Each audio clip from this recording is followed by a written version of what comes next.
Всем доброго дня. Сегодняшний стрим у нас не был объявлен, поэтому не уверен, что нас будет много и вообще кто-то из нас будет сегодня. И тем не менее, значит, тема, которая была заявлена какое-то время назад, вот мы сегодня будем рассматривать эту тему, будем обращаться к так называемому кулаку орла. Мы об этом боевом направлении, вернее, об этих боевых направлениях говорили уже неоднократно. Эта тема довольно интересна с разных позиций. Вот мы сегодня поговорим в том числе и об этом, и о том, почему существует такой интерес, непрекращающийся интерес к этому боевому направлению, каким бывает кулак орла и прочее подобное. Давайте, как обычно, для начала я поставлю какие-то видеофрагменты, подготовленные для этого стрима. Надеюсь, что у нас не будет сегодня сбоев. И у вас есть возможность сейчас какое-то время посмотреть на эти фрагменты. Мы обязательно к ним вернемся, как обычно, и будем несколько позже обсуждать отдельные подробности тех или иных моментов, тех или иных фрагментов, которые сейчас перед вашими глазами проходят. И, соответственно, составим какое-то общее представление и о кулаке орла, и о том...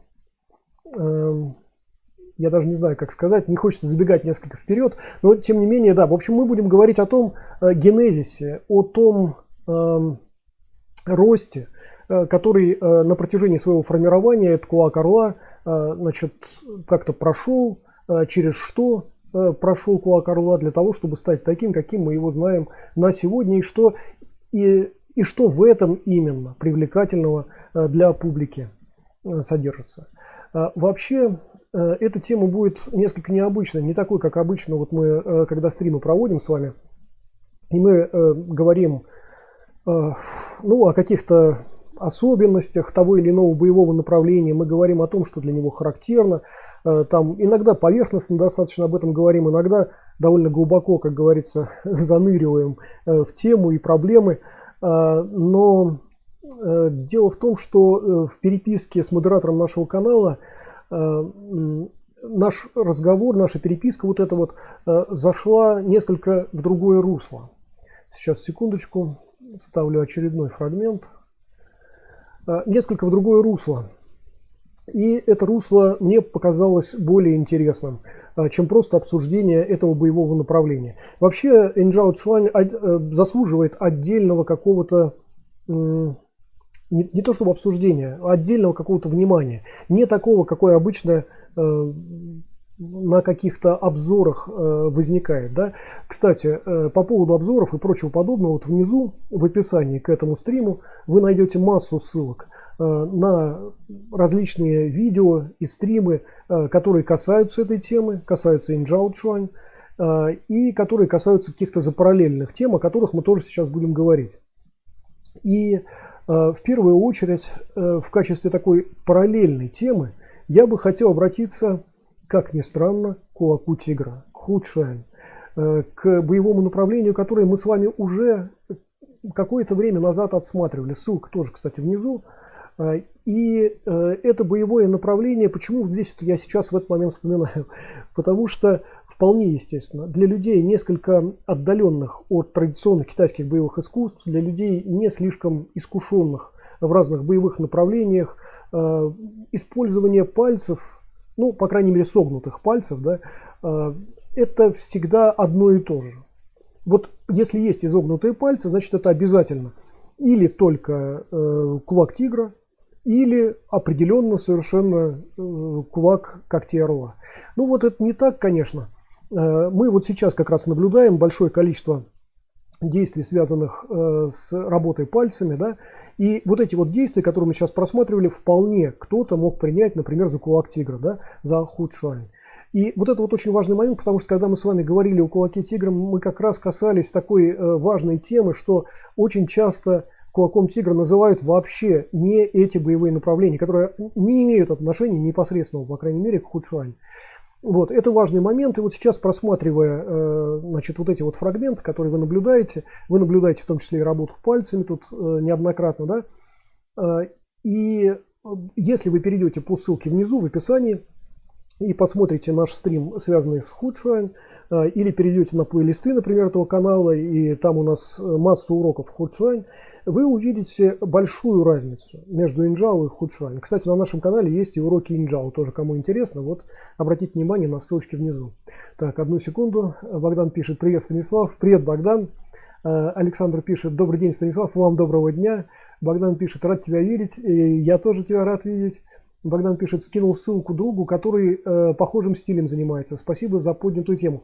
Супер, я очень рад, это замечательно. Так вот, значит, продолжая то, на чем я прервался некоторое время назад, значит, я говорил о том, что состоялась такая переписка с модератором нашего канала, и в этой переписке тема инжао зазвучало несколько по-другому. Я вообще очень благодарен модератору нашего канала, который периодически очень интересно, под очень интересным углом рассматривает те или иные вопросы, связанные с боевыми искусствами. И вот в частности, наша дискуссия зашла в такое странное русло, в котором мы не то чтобы пришли к выводу, но мы обсуждали тему того, что инжао это очень простое боевое направление. Вот реально очень простое. Это для тех, кто любит такие чит-коды, что ли, да, в мире боевых искусств. И это одна из причин, по которым инжао так интересен и так популярен в мире. Почему? Да, кстати, говоря о том, что это простое боевое направление, я не имею в виду, что это два притопа, три прихлопа. Я не это вообще имею в виду.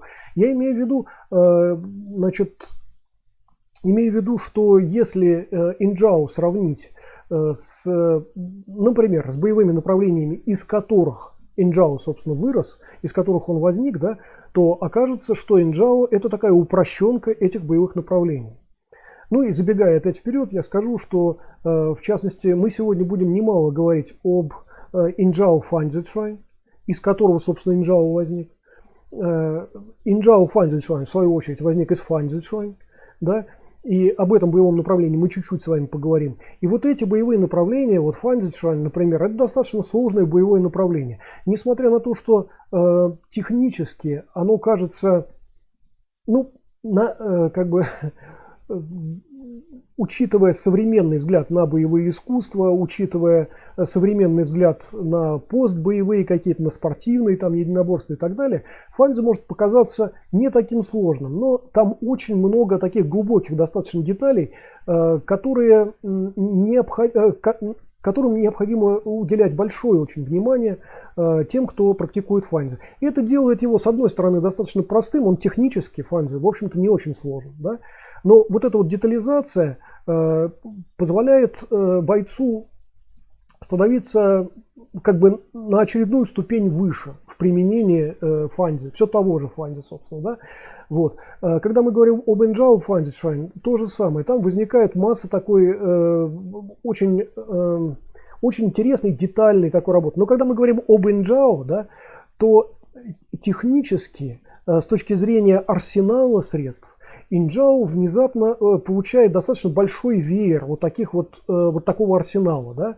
То есть с точки зрения набора каких-то техник, набора технических элементов, инжао, мне трудно сказать, насколько он шире, например, чем фанзи, да, чем его там прадедушка, там, дедушка этого боевого направления. Вот. Но действительно инжао становится более арсенальным, что ли, да, более таким технически разнообразным. Но почему это возникает? Вот это интересный очень парадокс. На самом деле боевые искусства, когда меняются, когда трансформируются, да, почти всегда происходит такое странное явление. Значит, из корней, из каких-то, да, вот, ну, в данном случае вот мы говорим, например, об Фанзицуань. Значит, следующая итерация инжао Фанзи. Благодаря тому, что в инжао Фанзи появляется внезапно опция захватов, вот таких вот пальцами, причем захватов, да, и на это делается большой акцент достаточно, да, то именно поэтому часть техник, которые свойственны Фанзицуань, тут же остаются за бортом. они не то чтобы они хуже, они прекрасны, они прекрасны, но только в рамках вот Fine Design, да. То есть они очень хороши, они рабочие исключительно, они прям боевые и все такое. Но как только вы начинаете уделять внимание какому-то отдельному аспекту, как только вы добавляете какой-то дополнительный элемент в своей технике, оказывается, что с этими что с этим элементом ряд техник несочетаемый уже, да. Это вполне естественно. Это, знаете, как если взять, например, автомобиль какой-нибудь, ну, легковой автомобиль, вот вы берете, часть кузова, например, выкидываете автомобиля и ставите туда, ну, фургон какой-то, например, удлиняете таким образом автомобиль там и так далее, да. С одной стороны, ваш автомобиль приобретает новые опции, с другой стороны, это уже совершенно другой автомобиль, его водить даже по-другому приходится в силу его габаритов, да. Вот понимаете, о чем я говорю. Тут такая же история. Как только появляется дополнительная какая-то опция в боевых практиках, значит, часть техник того, из чего это боевое искусство, значит, возникает, часть этих техник остается за бортом, но зато активно развиваются другие техники, да? Вот так вот происходит с Инжао Фанзи, а потом уже с Инжао Чуань. И это не хорошо, не плохо. Просто таким образом мы получаем какие-то дополнительные возможности, но лишаемся других возможностей. Да, это тоже совершенно нормально. В нашей жизни все именно так. Да? Нет ничего такого, за что человек бы не заплатил, как говорится, да? Деньгами, трудом, временем там, и так далее. Да? Как только вы приобретаете какие-то дополнительные опции, вы обязательно за это платите. Ну, например, вам не хочется стирать свои вещи там вручную, да? Вы покупаете стиральную машину, что вполне логично. Да? Но за эту стиральную машину вы платите деньги, следовательно, часть своего труда, и продолжаете оплачивать воду и электричество, которые на обеспечение этой деятельности как бы у вас тратятся, да, постоянно. То есть нет ничего бесплатного. Каждая новая ступень в вашем комфорте, да, она тоже вами каким-то образом оплачивается. И наоборот, если вы не хотите оплачивать какую-то часть своего комфорта, соответственно, вы на ступенечку ниже опускаетесь в своем комфорте, да, ну, вполне естественно. То же самое происходит в боевых искусствах. Абсолютно такая же история. И здесь нет ничего парадоксального. Еще раз напомню, то, что казалось нам парадоксом совсем недавно, когда я сказал, что как только приобретаются новые опции в боевых искусствах, тут же утрачиваются другие какие-то важные опции, рабочие опции. Да? И это кажется парадоксом сначала. Но вот сейчас вот на этих примерах, я надеюсь, всем понятно, что ничего парадоксального нет. Здесь совершенно обычная логика такая, вполне бытовая. Вот. И в частности, вот сейчас мы с вами просматриваем, сейчас одну секундочку, я вот себя тут посмотрю, да. Сейчас мы просматриваем какие-то отдельные фрагменты. Давайте я еще один поставлю. Что там? Все это посмотрим. Вот. Значит, продолжая тему. Так вот, я начал фактически с того, что Инжао это такой упрощенный, сильно упрощенный фанзи. Да, это правда. И вот то, о чем я сейчас скажу, едва ли мы где-то найдем. Я, по крайней мере, не видел такого ни в литературе, ни где-то там в каких-то упоминаниях, нигде этого не видел, поэтому это чисто мое субъективное мнение. Я могу здесь ошибаться. Вот то, что я сейчас скажу, может быть, я ошибаюсь, но мне кажется, что нет. Смотрите, какая история.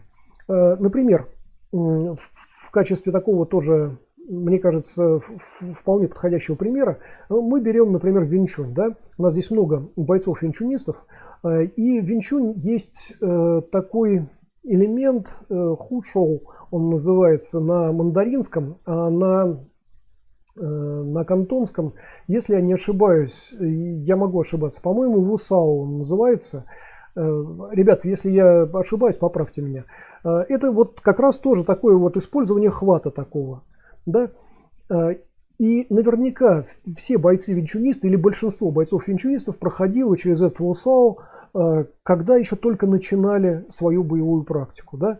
Любой человек, любой боец, который только пришел в винчунь и только вот начал свой путь в боевых искусствах, этот боец совершенно неосознанно периодически старается прихватить с разной долей, так сказать, эффективности, пытается прихватить руки противника.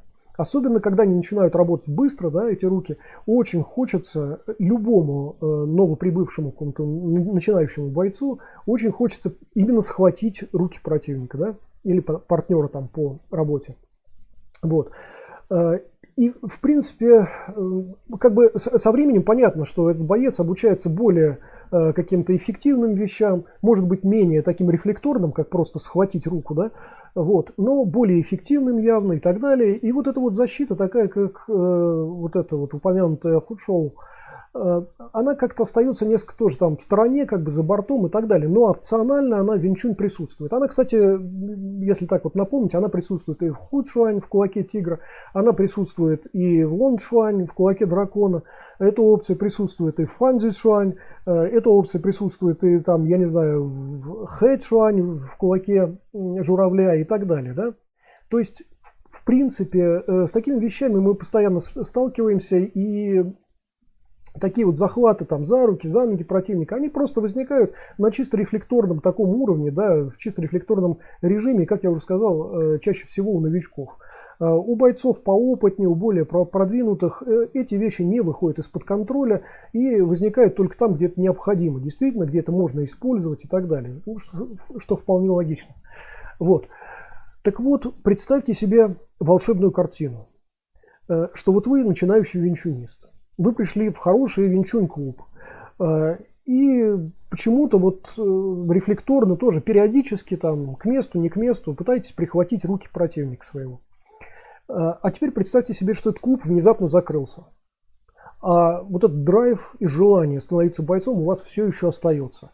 Вот с чем вы остаетесь, с чем вы выходите из этого внезапно закрытого клуба? Ну, собственно, с тем, чему вы там обучились. Обучились вы не очень многому. Вы там научились там атаковать слегка, там пара-тройка каких-то атакующих действий у вас есть в арсенале, пара-тройка каких-то защитных действий с разной степенью эффективности, потому что вы все еще остались на уровне новичка, да. И вот эти вот прихваты тоже остаются в вашем арсенале. Просто потому что, ну, как бы они затыкают бреши в вашем незнании каком-то, да, в ваших не до конца еще не слишком хорошо развитых возможностях как бойца, да, что вполне логично. И вот представьте себе, что продолжаете практиковать на этом же вот не очень высоком уровне Винь Чунь. Но драйв есть, желание есть, вы так вот работаете. И в итоге что за Винь Чунь у вас получается? Это уже не Винь Чунь, согласитесь, да? Кто-то сейчас из винчунистов может посмеяться и сказать, что это вообще не Винь Чунь, что это смешно даже и так далее. Ну, мы можем так об этом рассуждать, можем по-другому рассуждать. Но вот, ребята, винчунисты, даже те, кто вот сейчас, например, посмеялся над этим, да, возьмите и проведите такой эксперимент. Замените, ну, там, 90% своих защитных действий, действий по входам каким-то, по наведению мостов, замените их просто вот такими хватами, да? И вы увидите, сразу же увидите, что часть привычных вам техник, часть привычных вам атакующих действий, действий по маневрам, по стратегии, тактике, тут же оказывается для вас нерабочей. И вы попытаетесь, конечно, каким-то образом скомпилировать то, к чему вы привыкли, с вот такими вот прихватами, да, но в конечном итоге вы придете к тому, что если вы держитесь постоянно вот этого лусао, этих вот хватов каких-то, да, ваши техники внезапно очень сильно меняются, очень сильно трансформируются. И да, действительно, вы получаете, но далеко не Винь Чунь, с одной стороны, с другой стороны, ну, вроде бы и рабочее нечто. Плохо ли, хорошо ли, но все равно рабочее, да, согласитесь. Такой эксперимент, если вы проведете, вы придете именно к таким выводам. И вы придете как раз к тому, что только часть известных вам техник из Винь Чунь вы сможете активно использовать. Да? То есть, понимаете, вы тут же сужаете сильно арсенал свой. С другой стороны, тут же начинает наращиваться арсенал совершенно другой. Арсенал новых возможностей, тех самых техник, которые у вас остались. Они приобретают немножечко другой смысл, они получают новые модификации и так далее. Да? И таким образом фактически вы формируете новое боевое направление. Хорошее оно будет или плохое, рабочее там, или не очень рабочее. Мы сейчас не об этом говорим, не о том, насколько это хорошо вообще такими вещами заниматься там, и так далее. И мы с вами все знаем, что зачем изобретать велосипед, когда велосипед уже просто есть. И если кто-то хочет заниматься боевыми искусствами, он просто берет и занимается боевыми искусствами, а не выдумывает что-то на ходу. И тот пример, который я сейчас привел, он в основном связан просто с экспериментом, с тем, чтобы увидеть, что именно происходит, когда вы берете в качестве основы своих боевых действий какой-то один элемент. И на его основе фактически вы выстраиваете все дальнейшие действия. Да? Это вот то, что произошло с Фан Цзюань какое-то время назад, там сколько-то веков назад, да, когда вот эти вот опции по прихватыванию рук сначала, а потом и ног, там, да, вот эти вот опции, когда начинают возникать, и они начинают выделять из Фан Цзюань то, что к этим опциям более или менее подходит. Вот сейчас я поставлю опять отдельные фрагменты. Ну, секунду, сейчас специально. Вот эти давайте мы посмотрим с вами фрагменты. Вот это в основном здесь будут проходить сейчас перед вашими глазами фрагменты, связанные с Инджао Фанзи. Это еще не Инджао Цюань, еще нет. Но скоро он становится именно таким. Это когда Инджао Фан Цзюань начинает развиваться односторонне, как бы в одну, как бы все элементы начинают подтягиваться все больше и больше под эти прихваты. И мало того, использование пальцев получает еще дополнительные какие-то возможности, такие как атаки. То есть, если сначала у нас эти прихваты возникают в Инджао Фанзи в качестве защиты, в качестве страхующих действий, в качестве способов управления противником, в качестве не давания противнику возможности вообще действовать хоть как-то, да, то впоследствии эти опции становятся в том числе и атакующими, да, когда начинаются там атаки пальцами в глаза, горло, в паховую область, ну и другие разные участки тела, там, да, например. Не буду сейчас продолжать эту тему. Иными словами, вот постепенно это выделяется именно в Инджао Цюань, и Фан Цзюань уже становится довольно далеким от этого боевого направления. Хотя генезис именно такой. Из одного там вырастает другое, да, потом из второго третье. Да? Вот. Вот, кстати говоря, вот сейчас вот мы, когда сейчас смотрим вот этот вот фрагмент, да, мы видим здесь очень много вот такой работы пальцами. Это уже Инджао Цюань, это не Инджао Фанзи, да. Вот, очень много атакующих действий уже пальцами возникает, типичные такие моменты, когда у нас тут зависает на короткое время боец, который демонстрирует, да, и такие зависания именно мы наблюдаем сейчас в Ушу Таолу, который вообще очень далек уже от Инджао Цюань, но тем не менее, как раз Ушу Таолу очень хорошо представляет Инджао. То есть очень красиво, но далеко от самой реальной темы, далеко очень от применения, да. Такая вот история. Вот. Вот сейчас, кстати, если вы обратите внимание на то, что проходит перед вашими глазами, вот это вот Инджао Фан Цзюань как раз. И вот здесь вот мы видим, да, что атак пальцами не так много, достаточно много именно таких вот прихватов пальцами. И обратите внимание, круговых атакующих действий и прямых атакующих действий, да. И вот эти вот прямые атакующие действия у нас, ну, типичные тычки такие кулаком вперед, да, они у нас как раз очень хорошо потом уходят в Инджао Цюань. Мы потом наблюдаем, что почти весь Инджао Цюань строится у нас на таких прямых достаточно атакующих действиях, да. Их очень много. Это не значит, что нет других, там и круговые есть, все что угодно есть, да. Но в большинстве случаев мы, наверное, наблюдаем там именно такие тычковые прямые действия кулаком. Вот. Да, вот сейчас вот мы, кстати, увидим наверняка, да, вот достаточно много круговых действий, атакующих действий и руками, и ногами вот сейчас наблюдаем, да, в том числе. Кстати, атаки ногами появляются в Инджао несколько позже. Первоначально, вот я уже говорил о том, что Фан Цзюань типичный, это работа руками исключительно, да. Потом возникает Чоцзяо Фанзи или Фанзи Чоцзяо, да, когда работа ногами тоже, значит, достаточно такая серьезно ведется в Фанзи Цюань. Вот. Параллельно с этим где-то возникает Инджао Фанзи и тоже чуть-чуть уже начинает использовать атаки ногами, хотя вот когда мы возвращаемся к прадедушке этого движения, к Фанзи Цюань, там работа ногами не очень нужна. Там все выполняется руками замечательно, все работает там и так далее. И тем не менее, вот эта дополнительная опция, она проникает в боевые действия вот такие вот бойцов, да, представителей Инджао Фан Цзюань. И потом в Инджао, значит, у нас тоже достаточно много атак ногами возникает, да, и подсечек, и атак ногами, и прыжковых действий, атак в прыжках и так далее, да. И я думаю, вот этот вот генезис, вот именно прослеживание таких вот моментов, мне кажется, это достаточно интересно. Вот, кстати, обратите внимание, да, достаточно много тычковых таких атакующих действий кулаками, да, достаточно прямых. И здесь вот мы почти не видим уже круговых атак руками, да. Обратите внимание. Это вот тот самый момент, который инжао, вернее инжао фанзицюань постепенно превращает в инжао. Значит, почему в инжао и в инжао фанзи, да, почему возникает тяга, вот такая тяга к прямым атакующим действиям кулаком? Ну и не обязательно кулаком, там и ладонью, там и так далее. Прямые атакующие действия, тычковые так называемые действия, да. Это в основном связано с тем, что, ребят, когда вы прихватываете руки противника или там ноги противника, да, что вы можете делать дальше с этими руками? Вот что вообще, когда вы прихватите, там, например, руку противника, что с этим делать дальше? Это же главный вопрос, да? Ну, одно из решений, которое взято из фанзицюань, это когда вы второй рукой, не держащей руку противника, да, разбиваете вот эту вот удерживаемую руку или удерживаемую ногу, да? Но это естественно вполне, и это мы потом наблюдаем в инжао. Очень часто такие вещи тоже там используются. Неважно, чем вы будете разбивать, там локтем вы будете, дном кулака, ладонью там, и так далее, кулаком, там, не имеет значения. Да? Важен сам принцип просто. Следующее, что вы еще можете себе позволить, когда вы держите руку противника там, или ногу противника. Ну, давайте о руках говорить, потому что это проще немножко. Вот. Что вы еще можете себе позволить? Вы можете дернуть противника, да?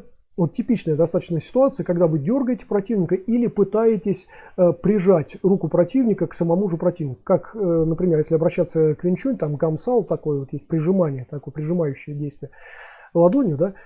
Вот. Здесь тоже вы можете прижимать, но это не всегда эффективно, для этого нужно быть более продвинутым таким бойцом, а вот дернуть на себя, ну, это уже как-то, да, это уже как-то проще достаточно, да, это просто выполнить, это даже рефлекторно чисто возникает такое желание, согласитесь. Ну и вот вы дернули, а дальше-то что? Дальше вы, конечно, можете подставить ногу, и тогда противник ваш споткнется на этой инерции, если, конечно, вам удалось его выдернуть, да, хорошо. Другой вариант. Вы его дергаете, например, за эту руку или там тащите куда-то в сторону, там не обязательно на себя же правильно дергать. Вы можете дернуть там в одну сторону, в другую сторону своего противника. Вот. Еще рефлекторно чисто что возникает? Ну, отпустить эту выдернутую руку, например, да, и проатаковать ей уже напрямую, проатаковать своего противника. Или проатаковать другой рукой, свободной от этого, да, тоже напрямую проатаковать. То есть получается такое, знаете, действие на встречке, что ли, да? Ну, буквально навстречу, да, ваш противник летит сам навстречу удару, который вы выполняете, да. Вот такая история. Поэтому у нас как раз и возникает в инжао фанзе достаточно много прямых атакующих действий руками, ну и ногами тоже в том числе. Ну и, конечно, подсечки, подножки, которые возникают вот при таком вот выдергивании вперед, да. Но в первую очередь, когда мы говорим об атаках руками, там, да, мы, конечно, вспоминаем, наверное, о прямых достаточно таких тычковых действиях. Вот такая, в принципе, банальная, в общем-то, история. И эта история продолжает свое развитие как раз уже в инжао чуань.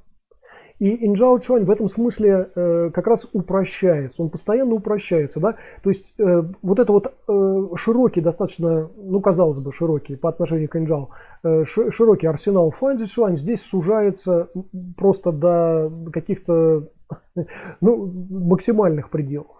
Но зато сами эти техники, сами вот эти хваты превращаются не в простое вот желание просто буквально сжать пальцы на руке противника или на ноге противника, да, они превращаются совершенно в разные, разнообразные действия. И снизу подхватывают, и сверху подхватывают, и с помощью большого пальца, и без большого пальца, и подхватывают только пальцами к ладони, и используют для этого 4, 5, 3 пальца, 2 пальца и так далее. Да? То есть возникает достаточно много опций совершенно другого плана. Само атакующее действие, ну, например, если мы будем узко очень говорить сейчас об атаке кулаком вперед просто, да, значит, это атакующее действие приобретает тоже массу разных модификаций. Это не только разница в уровне, там можно ударить в голову, можно в пузо, там, условно говоря, да, не об этом речь, а о том, что сам кулак начинает у нас выходить и вертикальным, и горизонтальным, ну, как бы перевернутым, да, возникают разные положения локтя, да, в том числе, когда локоть у нас начинает смотреть вверх, там, в сторону, вниз, там, да, и так далее. И так далее. То есть вот эти вот опции все дополнительные, и это очень сильно расширяет только что сузившийся арсенал этого боевого направления. Плюс к этому, как уже было сказано, возникают действия ногами, такие как подножки, подсечки, как дополнительные какие-то действия, давление на суставы ногами, да, помимо того, что еще возникают прыжковые действия атакующие и так далее. Кстати, что интересно, на секундочку, среди бойцов Инджао немало таких, которые ногами почти не действуют. Ну, то есть такие, которые там используют весь этот арсенал, но немало бойцов, в том числе вот которых я встречал там в Москве, которые работают практически все время только руками. Опять мы видим, да, что это такое как бы условное возвращение к корням, к фанзюцюань, когда руки берут на себя максимум вот этого вот максимум боевого внимания вашего, да, когда вы внезапно оказывается, что вы можете опять все решать только руками. Или почти все можете решать только руками, да.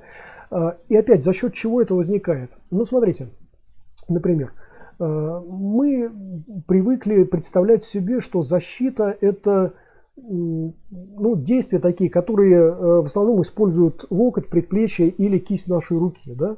Ну, когда мы говорим о защите руками, защита ногами, там отдельная тема. Вот.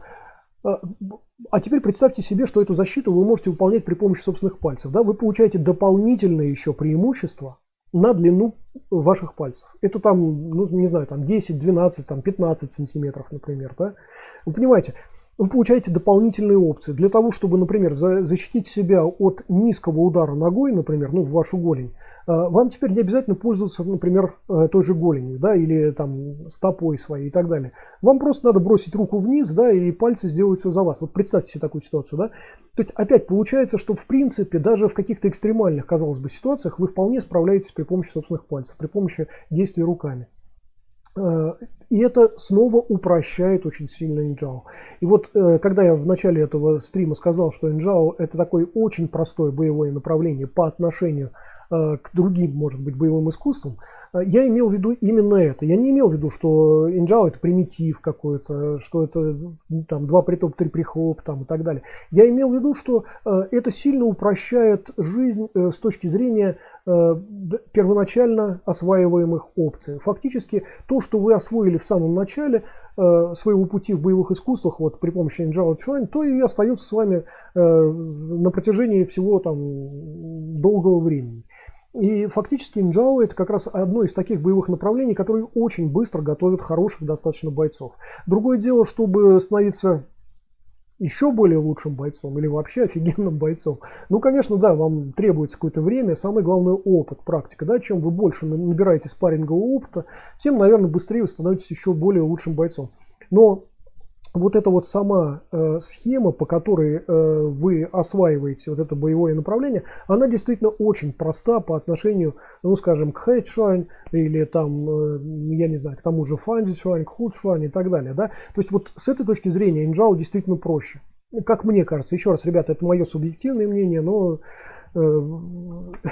когда, например, в какой-то момент мне пришлось осваивать Инджао, мне показалось, что моя жизнь стала прям, ну, не знаю, зеркальной, хрустально-прозрачной и простой.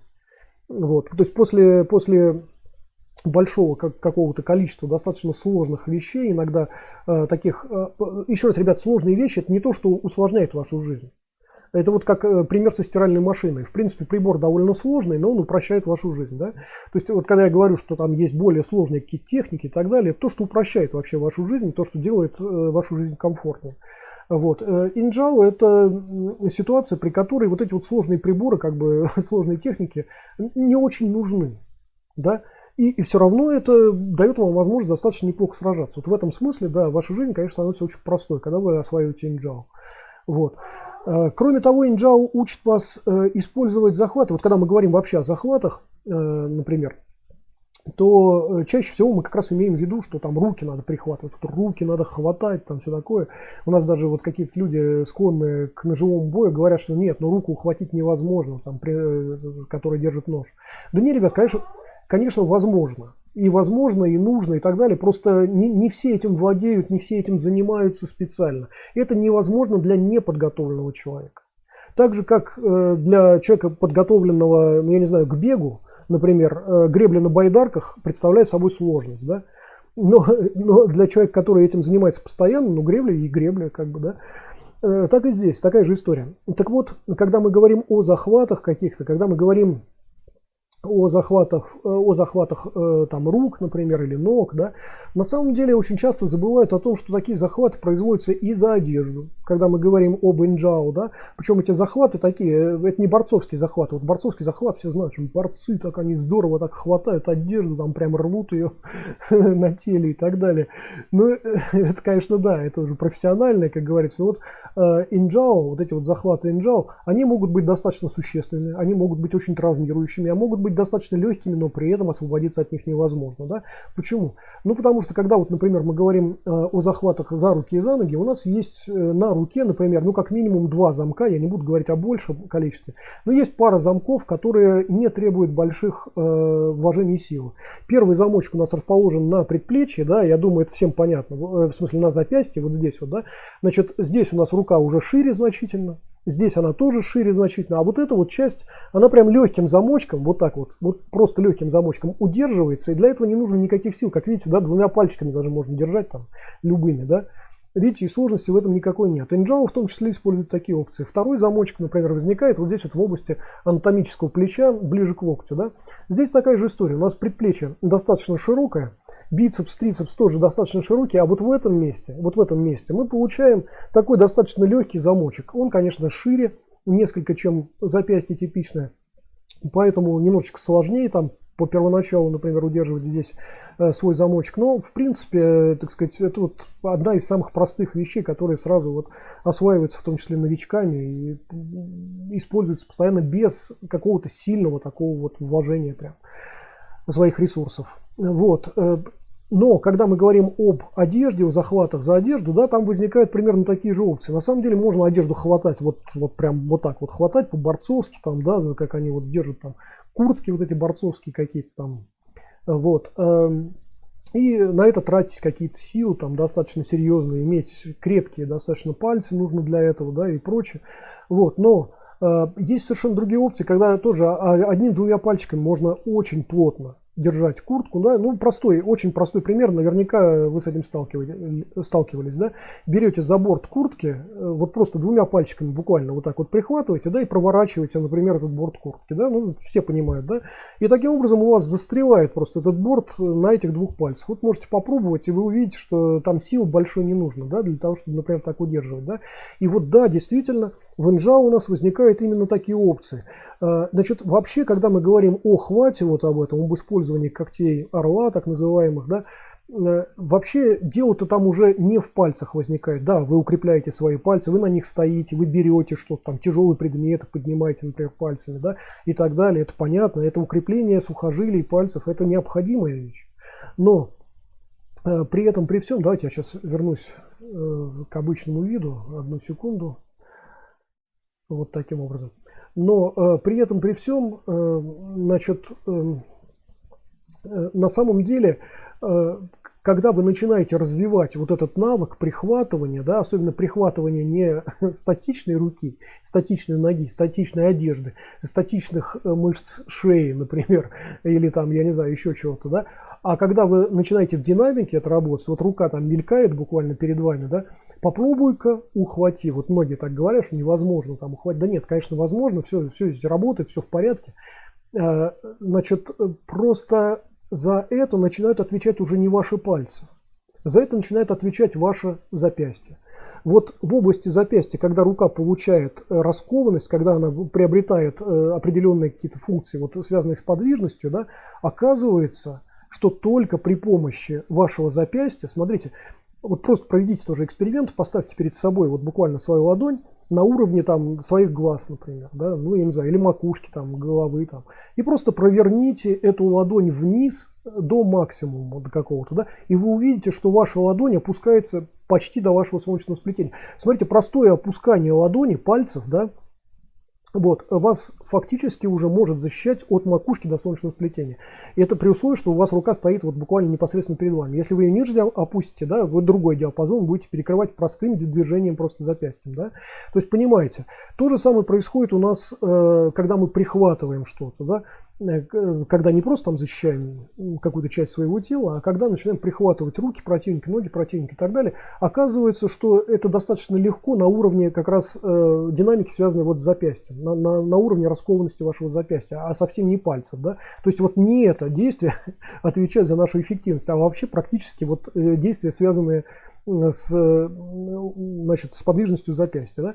И вот на этом уровне оказывается, что вы приобретаете массу дополнительных возможностей, вот, связанных с захватами за руки, за ноги, за разные части тела противника, за одежду, например, и так далее. Но и это еще не все. Тут же очень легко под эти вещи подпадают действия, связанные с цена, с захватами, перезахватами и так далее. Да? То есть, если вы там прихватываете достаточно удобно, удачно какой-то сустав противника, да, или какой-то рычаг создаете в его теле, да, то вот этот вот ваш хват, он вам только помогает в этом, да, опять. То есть цена здесь уже близко совсем оказывается к Инжао Чуань. Но и это еще не все. И, как я уже говорил, вот эти вот хваты могут сильно повреждать мышечные волокна. Это уже, конечно, для более продвинутых бойцов, у которых достаточно хорошо укреплены уже пальцы, которые действительно могут наносить существенный ущерб мышечным волокнам, травмируя их просто одним только единственным хватом практически, а иногда и прокручивая еще дополнительно, да. Вот. Также точно травмируется, значит, травмируется кожа. Значит, ну, это, конечно, мы все понимаем, что это нет такие большие суровые какие-то потери там и прочее, но бог с ним. Значит, кожа в том числе травмируется, и вплоть до того, что там, знаете, это остается большое количество синяков там где-то на теле там, и так далее, то есть вот при помощи просто одних таких вот хватов. Вот. Ну и, естественно, таким образом можно наносить достаточно существенный ущерб просто, значит, суставам, ну, сухожилием, естественно, если прихватываете достаточно хорошо, и суставом, да, на который вы таким образом воздействуете, что вполне тоже логично.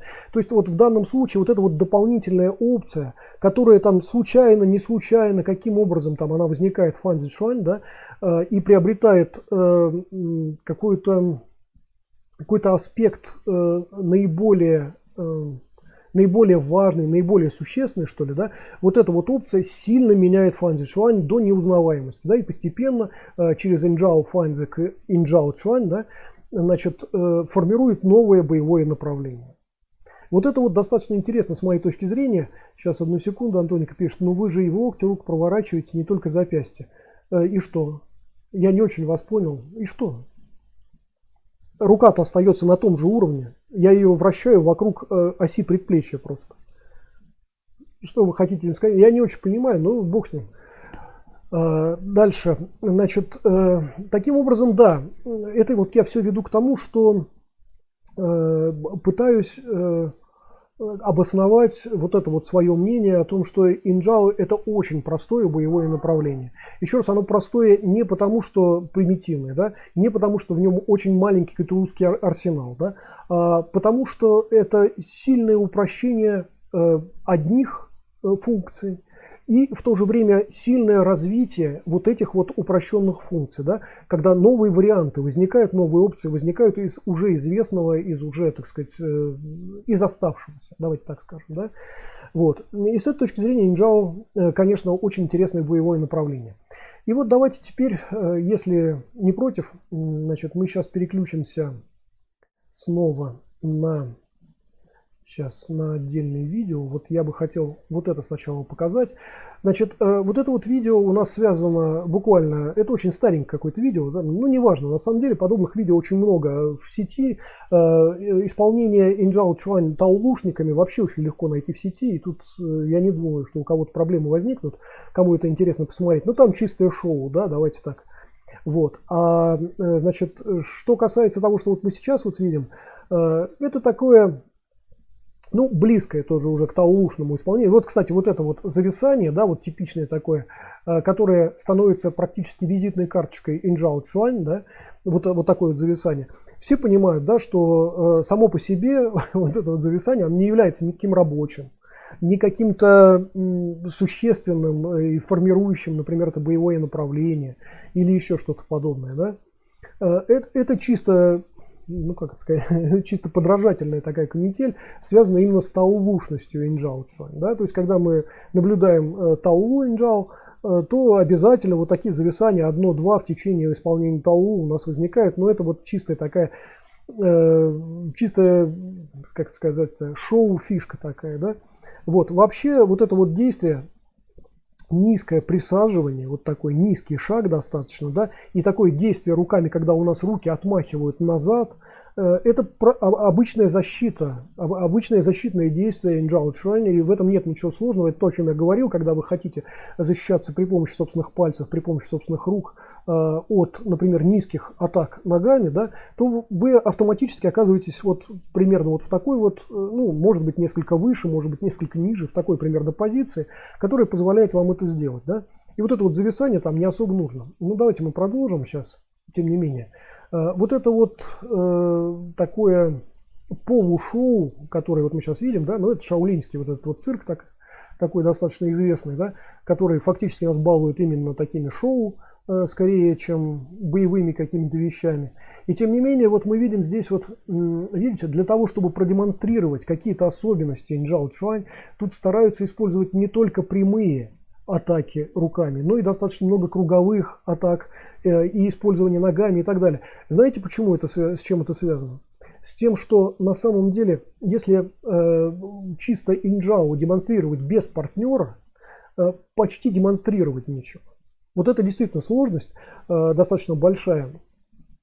И позже, когда вот вы увидите еще со мной опять там небольшой фрагментик, да, как раз там это видно, что без партнера почти ничего не видно, почти ничего не понятно, что там происходит. Поэтому у нас ребята-таоушники, конечно, в свое время создавали такие тао, при которых хоть что-то демонстрируется, да, и поэтому там возникает вот это вот возвращение к фанцзишуань, возвращение к тому, чтобы там побольше каких-то динамичных и амплитудных действий использовать и прочее подобное. Так, секундочку, Антоник пишет, я о целостной структуре тела, связанности суставов. Я не очень понимаю вас опять, что здесь такого связанного или не связанного, что вы хотите сказать, ну бог с ним. Значит, теперь мы наблюдаем уже такое, знаете, более, ну как видим, такое применение, да. Здесь работа не ведется быстро, здесь мы можем отследить каждое действие, значит, бойцов, которые нам демонстрируют те или иные действия, связанные с инджао, да. Здесь мы видим ряд прямых атак, да, и круговых атак в том числе. Но видим достаточно много именно вот таких вот прямых действий, о которых я говорил, при том, что это инджао фанзи, да. Еще раз напомню, то есть здесь еще такие техники, привычные для фанзи чуань, они еще не выхолощены. По крайней мере настолько, чтобы их не наблюдать, да, здесь есть это все. Вот. Теперь вот обратите внимание, кстати говоря, на то, что бойцы, вот в данном случае, и в демонстрациях парных, и в демонстрациях таких соло, да, здесь, давайте я еще вернусь немножечко назад, секунду. Значит, эти бойцы действуют исключительно руками, да, вот в современном инджао, когда мы, например, на YouTube там наблюдаем какие-то ну, такие показушные, что ли, да, какие-то клубные такие вещи, мы нередко видим какие-то использования все-таки ног там и так далее, и люди работают в достаточно высоких таких, как говорят, стойках, в высоких шагах на самом деле.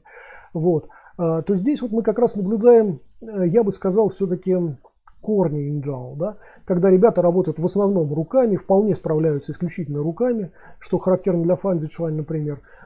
И когда необходимо, видите, занимают достаточно низкие положения. Вот, значит, мы видим их в низких достаточно шагах, которые им не мешают, а помогают только действовать, да, и так далее. Вот. Окей, это вот как раз то, что я хотел обсудить в качестве технических каких-то моментов. Сейчас на одну секунду прервусь. Так, Антоник пишет, я про энергетику.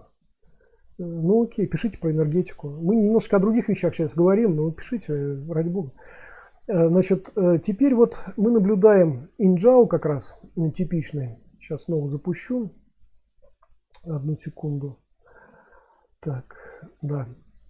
Здесь вот мы видим как раз тот опциональный набор какой-то, да, тот арсенал, который из инджао делает инджао. Тот арсенал, который становится чрезвычайно интересным для западного пользователя. Понятно, что в основном благодаря каким-то киношным там разработкам. Да? Вот в кино, когда мы видим инджао, Сейчас вот хочу поймать какой-нибудь, ну, например, ладно, пускай вот такой вот момент, кстати, очень похожий на Худшуань и еще больше похожий на, господи, на Хунтя, да, и тем не менее мы наблюдаем это в Инджао, да, еще раз, это не означает, что это, например, кулак тигра или что это кулак семейства хунов, да, все понимают, что здесь нет прямой связи какой-то и так далее, это просто использование пальцев. А согнутые пальцы можно использовать далеко не большим количеством способов, да, поэтому у нас возникают в том числе в Инджао Чуань вот какие-то подобные вещи. Так вот, когда мы значит, наблюдаем вот инджао, когда мы наблюдаем достаточно активную работу именно пальцами, да, и атакующую, и защитную, мы видим достаточно интересные моменты. Сейчас, простите, братцы, я немножечко вернусь назад. Мы снова отсмотрим вот этот вот небольшой фрагмент. Да, кстати, вот это вот. Вот это вот типичное, кстати, положение такое, связанное с инджао чуань. И оно как раз, почему оно вот возникает опять у нас по опции? Ну, потому что защита нижней части своего тела, ну конкретно ног от атак, да, как еще это выполнить при помощи собственных рук? Это вот один из самых удачных способов. Кстати, вот такая вот постановка стоп узкая, которая свойственна инджао, да, уже инджао чуань. Откуда она возникает опять? Почему? Она, кстати, существует и в фанзи чуань. Это вопрос просто чистой экономии. Чистая оптимизация ваших действий. На самом деле, вот проведите тоже эксперимент. Встаньте несколько пошире, займите там мао-пул, например, или гун-пул какой-то. Ну, какое-то положение, которое там, которое может быть высоким и низким, какой-то шаг, да. И постепенно опускайте ваше тело все ниже и ниже, да. То есть вы понимаете, вот если вы не очень подготовлены к этому человеку, если вы не привыкли работать в низких шагах, то совершенно очевидно, в какой-то момент вы почувствуете, ну, дрожь даже ваших ног. Да, вашей ноги, на которой там приходится больший вес, например, и так далее. То есть вот опускаться вот все ниже и ниже в каких-то шагах для некоторых людей вообще невозможно. Ну, ноги не подготовлены, ну, не работают там сухожилия, а на мышцах это не выдержишь, да. Вот. Так вот, если теперь вы возьмете и сомкнете свои ноги, поставите их совсем рядышком вот так вот и начнете тоже постепенно приседать, вы увидите, насколько это экономичнее. Оказывается. Опять с точки зрения использования мышц, не с точки зрения подготовленных сухожилий, я сейчас говорю, да, а вот для человека такого неискушенного достаточно присесть на ногах, которые становятся близко друг к другу, гораздо проще, чем на широко расставленных ногах, да, такая вот история. Вот. Ну почему? Ну это связано там с, с физиологией нашего тела, когда коленка в коленку упирается, когда там бедро в бедро упирается и так далее, да, несколько проще все это становится для нас. Это вполне естественно, опять с точки зрения мышц, которые быстро отрабатывают свой ресурс, которые очень страдают от нагрузок там, и так далее, да, там больно становится где-то в мышцах там, и прочее. Еще раз, это для неподготовленного человека такой эксперимент. Так вот, такое положение, которое мы сейчас рассматриваем, оно просто очень экономично. Именно поэтому оно у нас возникает в инджао чуань. И это действительно еще один момент, который сильно делает, сильно упрощает эту работу в инджао.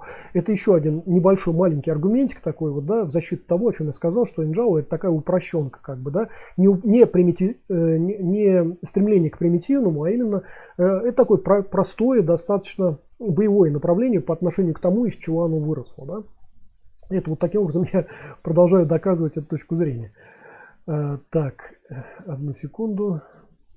Так, значит, что нам пишут? Антоника пишет, низкая стойка дает больше заземления. Ну, в смысле, когда молния вас бьет, Антоник, я не очень понимаю вас. Так, энергетика обеих ног объединяется, поэтому приседать проще. Энергетику у вас объединяет. Антоника, все замечательно, пишите. Извините, что я не буду зачитывать ваши комментарии, потому что они не имеют отношения к тому, о чем мы сейчас говорим.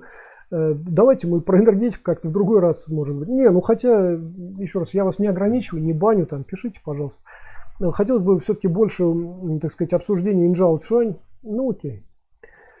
Так, значит, сейчас еще раз продолжаю, запускаю вот этот вот момент. Вот, значит, да, периодически у нас возникают вот эти вот низкие достаточно вещи. Да, кстати, вот давайте еще вернемся немножечко назад. Давайте сейчас, секунду, вот хотелось бы... Нет, простите. Сейчас, надеюсь, что мы увидим этот момент, и я смогу на нем остановиться. Вот, Вот этот вот момент тоже обратите на него внимание. Блин, простите, братцы. О, почти получилось. Но откатить еще назад мне, наверное... О, получилось, удалось. Замечательный тоже момент. Вот, ребят, это тоже простое достаточно объяснение того, о чем мы сейчас, значит, говорили.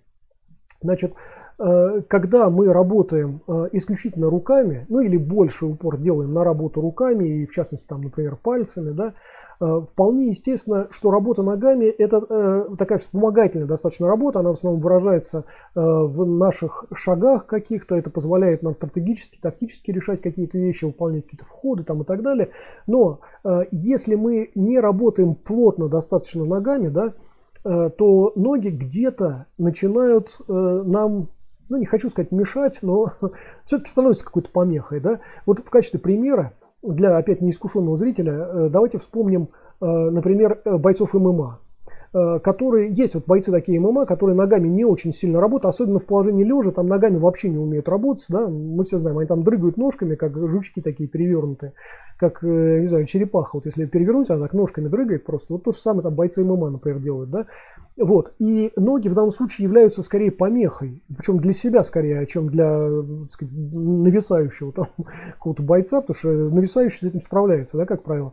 А вот тот, кто лежит, там ножками так вот дрыгает, все это как бессмысленно достаточно.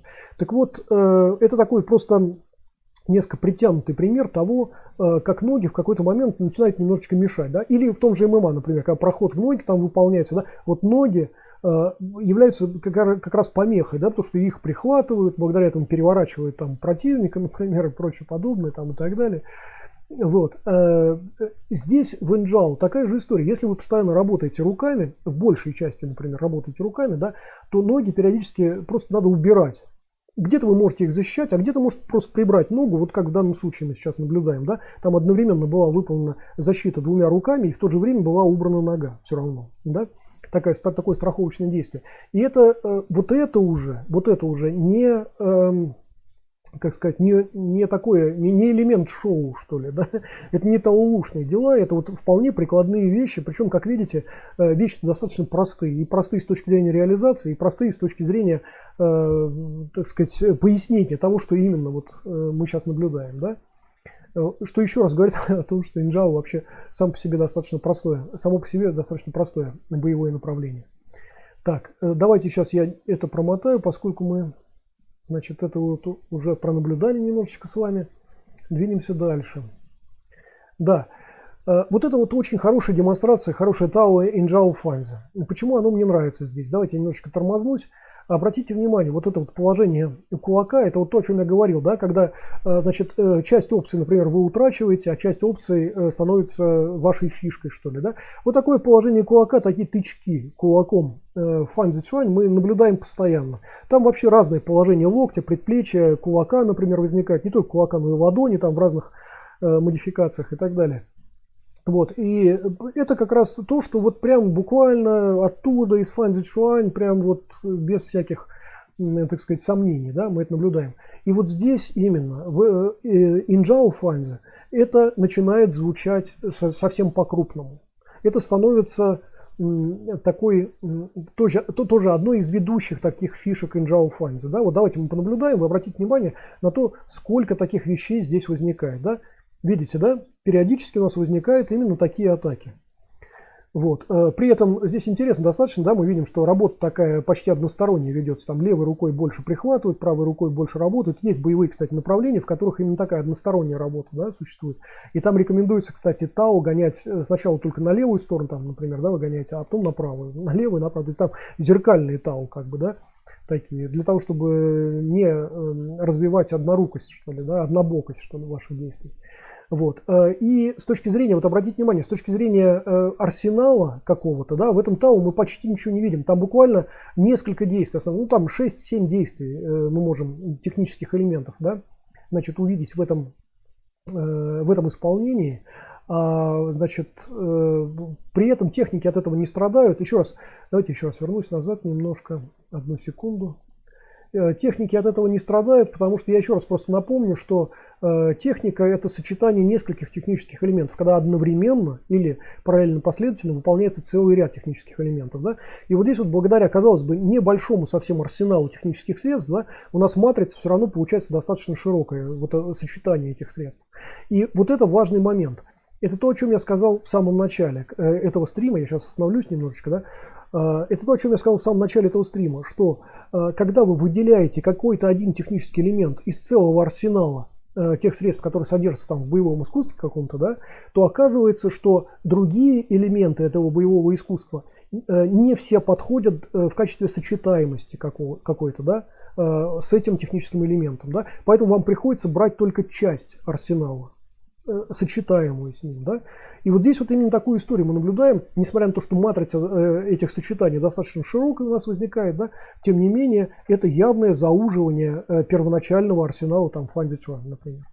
Вот. Еще раз, это не в пику, это не значит, что это плохо. Я не говорю, что такое искусственное зауживание каких-то техник того или иного боевого искусства, что это очень плохо. Нет, это не плохо. Когда это дает новое развитие, новый опционал какой-то, да, когда у нас каждое из этих технических средств приобретает новые варианты, как вот мы уже дальше там видим в Инжао Чуань, о чем мы говорили несколько выше. Вот. Вот на этом я хотел сделать отдельный акцент на том, что вот небольшое количество технических средств все-таки, тем не менее, рождает большое количество их сочетаний, а следовательно, большое количество техник. Да? Значит, вот на этом хотел сделать, значит, отдельный акцент. Так, теперь, значит, ну, это вот такой фестиваль боевых искусств, значит, один проведенный, да, неплохая достаточно работа вот бойца, та улучшенная, конечно, явно работа бойца, Инжао. Вот, здесь мы видим, кстати говоря, развитие уже массы вот таких вот опций, которые, значит, первоначальное развитие получает в Инжао Фанзе, а потом, значит, в Инжао. Кстати, вот обратите внимание, да, вот как много было. Давайте сейчас немножечко вернусь опять. Простите, что периодически возвращаюсь к каким-то моментам. Хотелось вот на этом сделать тоже отдельный акцент. Сейчас, секунду. Сейчас. Там будут вот очень интересные вот эти вот хваты, видите, такие вот периодические хваты с переоформлением, что ли, да, этого хвата, да, и протягиванием к себе, да, вот обратили внимание? Это вот то, о чем я говорил, когда свобода в области запястья дает вам возможность мониторить большую очень часть пространства, да. Давайте я еще немножечко вернусь назад. Посмотрите, пожалуйста, на то, о чем вот сейчас было сказано. Вот обратите внимание, да, видите, какой достаточно широкий диапазон при этих хватах, да, значит, как это сказать, покрывается, да, этими действиями. Это вот такая фишка уже, которая получает максимальное развитие именно в Инжао Чуань, и благодаря чему Инжао становится более интересным для пользователя, да, более привлекательным для, значит, множества бойцов. Так, секунду посмотрю. Так, здесь у нас только Антоник пишет, как я уже сказал, я читать не буду, кому интересно, почитайте сами. Окей, значит, дальше. Следующий момент, давайте я вот сейчас перейду уже, или подождите, или давайте вот мы это досмотрим еще. Значит, у нас совсем маленький кусочек остался сейчас, по-моему, один фрагмент еще, да, совершенно верно. Вот снова, обратите внимание на довольно много атакующих действий прямых, да. Мало того, позиции, которые свойственны уже Чжоу Фанзе, кто помнит наши видео нашего канала, связанные с Инжао Фанзе, да, наверняка очень многое узнали в том, что мы сейчас вот видели, в тех шагах, в тех положениях, там статичных в том числе, значит, которые мы сейчас наблюдали. Это вот как раз мы видим постепенно вот на уровне вот этих тау мы можем проследить вот это вот генезис от Фанзи Чуань к Инжао Фанзи, да? К Инжао, прошу прощения, Инжао Чуань. Так, и еще вот небольшой какой-то аспект. Нет, это заново у нас уже пошло. Так, давайте я другой ставлю тогда, вот этот вот момент. Значит, здесь вот, как видите, ничего сложного, здесь простые достаточно хваты, периодически возникают вместе с атакующими действиями. И вот эти вот атакующие действия, вот видели, да, там достаточно много было не прямых, а именно круговых действий, да, которые тоже, значит, взяты из Фанзи Чуань, да. Это вот как раз заря Инжао Фанзи. Именно так Инжао Фанзи, или примерно так, давайте я скажу, выглядело в самом начале, когда начало трансформироваться, например, превращаться в Инжао Фанзи, а потом перешло в Инжао, да, в Инжао Цюань. Значит, когда вот эти вот круговые у нас действия возникают. Ну, кстати, мы их видели, вот я уже обращал ваше внимание на то, что мы на предыдущих фрагментах тоже достаточно много таких круговых атакующих действий тоже с вами наблюдали. И, кстати, да, вот вы сейчас можете понаблюдать, да, что без партнера, да, очень сложно демонстрировать Инжао или Инжао Фанзи, очень сложно демонстрировать, потому что, ну, собственно, а вот что мы сейчас прихватываем, да, то есть приходится прихватывать воздух, как вы видите, да, на партнере это было бы достаточно, так сказать, как это сказать, очень явно и очень понятно. Когда вы прихватываете, вытягиваете его там в сторону, скажем, куда-то, да, и как раз ваше атакующее действие рукой или ногой вот тут же прям приходит на вот это вот, на это вытягивание какое-то и так далее, да, вот, но, видите, в воздухе как бы это не настолько наглядно все-таки выходит, но я постарался вот помедленнее поработать для вас, для того, чтобы можно было, ну, хоть где-то там оценить, да, что там, вот, да, действительно, вот они, эти хваты, вот, да, действительно, вот эти вот маневры, которые возникают благодаря этим хватам, разная перемена немножечко там высоты позиции, более высокие, более низкие, да, возможность защищать собственную голень при помощи собственных же рук, там, например, и так далее, да. Вот, но здесь не продемонстрированы атаки, значит, пальцами намеренно. Потому что вот мы сейчас говорим в данный момент об Инжао Фанзи, да. И вот это вот, кстати, вот эти вот известные достаточно вещи, да, которые мы уже наблюдаем, в том числе и в карате, да, вот это вот вытягивание на себя, там, да, хиките такое и атака там кулаком, например, неважно там, как именно кулак расположен, да, вот это вот мы наблюдаем. Вот в Инжао Фанзи Шуань мы в том числе видим эти вещи. Это вот то, о чем я вам говорил, что первое, что приходит в голову, когда вы прихватываете там руку противника, дернуть на себя, не в сторону куда-то направить противника, не развернуть его спиной, там, например, и так далее, что делают уже бойцы такие более опытные, да, а первое, что приходит в голову, это дернуть так, чтобы навстречу выкинуть свой кулак, например, да, это вот первое самое, что возникает, и именно поэтому в Инжао Фанзи и потом в Инжао мы видим достаточно много таких вот прямых атакующих действий там кулаком, скажем, да. Окей, хотя вот сейчас был продемонстрирован какой-то ряд, секундочку, да, какой-то ряд действий, в том числе и таких круговых, которые свойственны Фанзи Шуань. Окей. Ну вот, братцы, в принципе, я сказал практически все, что я хотел по этому поводу. Идея этого стрима, как я уже сказал, в основном возникла и благодаря вопросам, которые возникают вокруг Инжао Цюань, там, да, периодически они у нас возникают там в переписке и в каких-то комментариях там в качестве вопросов и так далее. Вот. А самое главное, да, конечно, идея этого стрима еще, конечно, возникла благодаря, вот в основном благодаря переписке с модератором нашего канала. Еще раз ему огромное спасибо. Вот, но вообще вот этот стрим это продолжение линейки видео, когда мы с вами постепенно рассматриваем, да, из чего что рождается, благодаря каким опциям, благодаря чему у нас трансформируются боевые искусства, как возникают новые боевые искусства, в течение какого времени, почему так это, значит, какие-то трансформации возникают, какие для этого есть исторические причины и так далее, да. И поскольку мы с вами рассматривали уже Фанзи Шуань, да, то, наверное, имело смысл, значит, немножечко поговорить об Инжао Фанзи и об Инжао. Так, Файтрю пишет: забавное зрелище смотреть на то, как ведущий стрима на полном сервере разбирает китайские танцы и выдает их за боевые техники. Забавно читать ваши комментарии. Очевидно, вы представление о боевых искусствах не очень широкое имеете. Я рекомендую вам для того, чтобы, значит, ну, какие-то комментарии писать не из головы, а все-таки на базе собственного опыта, получить такой опыт, вы пройдите просто по боевым клубам китайских боевых искусств и посмотрите, насколько эти танцы действительно танцами являются или нет. Если, конечно, вы боец и если у вас есть хоть какая-то боевая практика. Так, судя по вашим видео, вы очень далеки от понимания того, что такое реальные техники и бой. Судя по вашим комментариям, я могу сказать то же самое, и меня это несколько, как это называется, несколько печалит. Еще раз очень рекомендую вам все-таки пройти по боевым клубам.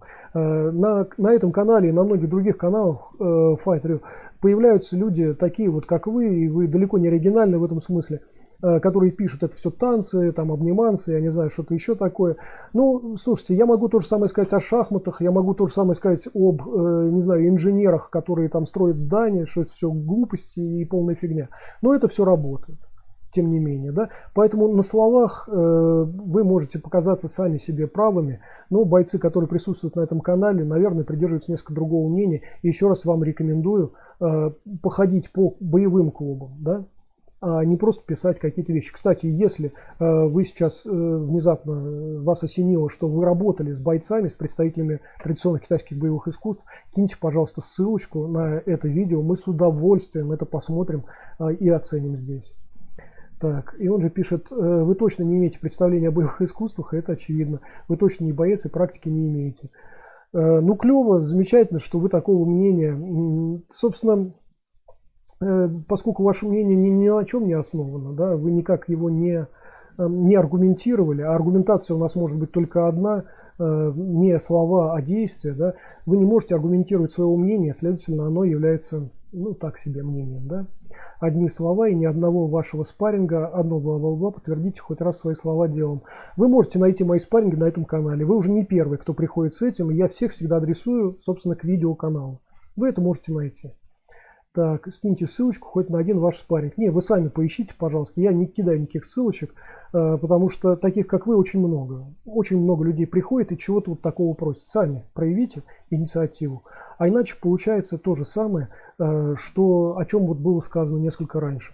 Не имея никакого спаррингового опыта с бойцами, вы говорите о том, что бойцы это что-то далекое от практики, от реальной, что боевые искусства там не работают, например, вы называете их танцами и прочее подобное, да?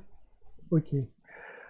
Так, ну, он может продолжать, я банить не буду, так же, как и Антоника, это то же самое. Кстати, может быть, это один и тот же человек, или там люди какие-то смежные пришли, ну, бог с ним. Так вот, братцы, значит, если есть какие-то вопросы или есть что добавить по Инжао Чуань, пожалуйста, тоже пишите. Я еще раз вас адресую к плейлистам нашего канала. У нас на канале есть уроки Инжао Чуань. Кому интересно, значит, можете перейти. У нас есть видео от Владимира, который практикует Инжао, ну, осваивает, вернее, Инжао Чуань с точки зрения прикладной именно, да.